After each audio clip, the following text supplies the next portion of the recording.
bullying, itu juga ada kekerasan anak.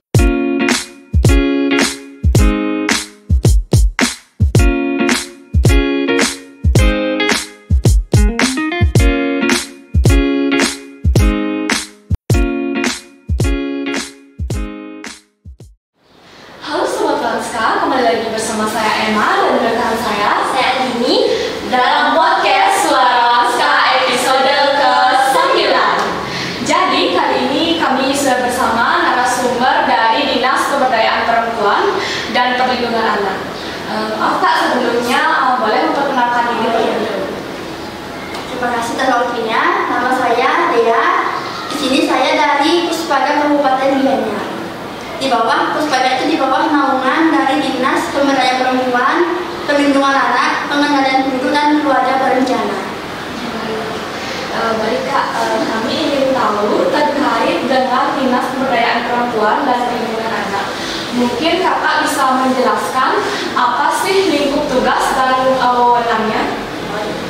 Jadi di Dinas Pemberdayaan Perempuan, Perlindungan Anak, Pengendalian Penduduk dan Keluarga Berencana itu disingkat aja ya, jadi DP3A P2KB. Jadi di dinas itu kita ada 4 bidang. Bidang perlindungan anak, pemberdayaan perempuan, pengendalian penduduk dan program berencana. Jadi kalau di bidang perlindungan anak itu ada yang namanya Puspaga. Jadi Puspaga ini lingkup kerjanya itu seperti memberikan sosialisasi, yaitu termasuk sosialisasi tentang pernikahan anak, tentang bullying, itu juga ada kekerasan anak. Terus juga kita turun ke desa-desa untuk ngasih sosialisasi ke orang tua tentang pola asuh. Jadi Puspaga ini sebagai pencegahan. Jadi sebelum terjadinya kasus kita yang dulu untuk ngasih sosialisasi. Kami juga di Puspaga ini menerima konseling. Jadi kalau ada yang konseling tentang pengasuhan anak, tentang misalnya ada anaknya yang kecil atau yang dapat bicara, itu bisa dikonsulkan ke kami di Puspaga.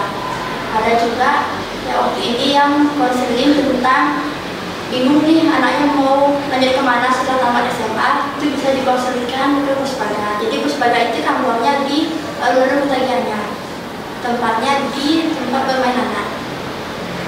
Tempat bermain anak kan ada tuh kantornya itu yang di bawah pohon beringin itu. Oh iya. Iya, sebelah barat. Tadi kalau dari toilet tuh di timurin toilet. Iya, di situ kantornya Puspaga. Terus kalau yang di pemberdayaan perempuan itu menaungi UPTD TPA. Jadi Puspaga ini kan pencegahan. UPTD ini setelah terjadinya kasus dibawalah ke UPTD. Jadi di UPTD ini ada tim penanganan kasus terdiri dari psikolog, psikolog klinis, ada tim pengacara. Nah itu bisa untuk menangani kasus. Contoh, ada kasus anak yang hamil tapi nggak mau diakui sama pihak lakinya, itu bisa dilaporkan ke UPTD PPA. Contoh lagi, ada kasus kekerasan KDRT, itu bisa dikonsultan ke UPTD PPA, bisa dilaporkan di sana. Dan ini sama-sama gratis. UPTD PPA gratis, Puspaga juga gratis. Jadi kami tidak memungut bayaran untuk masyarakat Gianyar. Baik Kak, berdasarkan data, apakah tingkat pernikahan di usia dini atau usia anak di Gianyar menunjukkan angka yang tinggi? Kalau di Gianyar, waktu zaman COVID. Nah, jadi kalau zaman COVID kan karena sekolahnya nggak efektif, karena sekolah daring kan, itu lumayan. Nah, setelah itu, sebelumnya kami ngasih sosialisasi. Dari data, kita kan ada input di KLA, Kota Raya Anak. Untuk tahun ini, nggak sih begitu banyak, sudah ada yang begitu biasa. Tapi yang mau banyak tuh pas zaman COVID, itu rentan. Karena kan biasanya anak-anak ini dari jam 7, anggaplah jam 7 sampai jam 3, dia sekolah nih. Tapi zaman COVID, dari jam 7 sampai jam 3, dia di rumah. Dia daring, entah dia di rumah atau enggak, gurunya menjelaskan, yang penting kan dia on. Nah, itu yang menyebabkan tinggi juga.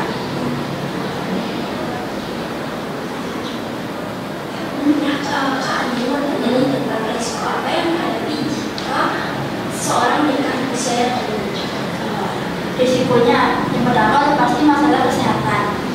Itu karena hamil sebelum waktunya, jadi hamil di masih usia muda, itu bisa menyebabkan risiko kematian untuk ibu dan anak. Menyebabkan juga anak lahir itu cacat. Selain itu juga bisa menyebabkan kanker. Kan ada tuh kanker septis. Nah itu karena hamil di usia masih muda. Selain itu juga penyakit menular seksual, sama HIV/AIDS. Itu dari segi kesehatan. Kalau di pendidikan sudah pasti sekolahnya akan terputus sekolahnya. Lalu itu akan berdampak ke ekonomi. Karena sekolah terhenti, jadi nggak bisa dapat pendidikan yang lebih tinggi, biasa lebih tinggi, pekerjaan juga yang seadanya. Ekonominya malah semakin menurun. Dan itu juga dari sisi psikologis itu menyebabkan KDRT, karena si ibu belum siap untuk yang namanya punya anak.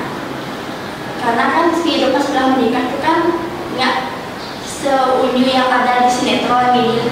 Nah, di sinetron kan cuma unyu-unyunya yang ditampilkan, kan mesra-mesranya aja, tapi di kenyataannya kita banyak yang dipikirkan, belum biaya anak, belum biaya dapur, dan kita sebagai orang Bali kan belum biaya lain, segala macam, dan itu kan banyak.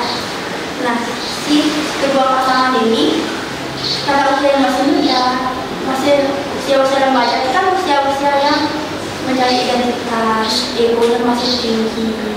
Nah, itu kan belum siap dia menerima semua itu. Jadilah KDRT. KDRT ini bisa sesama suami istri, bisa juga KDRT dari ibu ke anak, atau bapak ke anak, atau malah kedua orang tuanya kalau KDRT ke anak. Itu dari situ.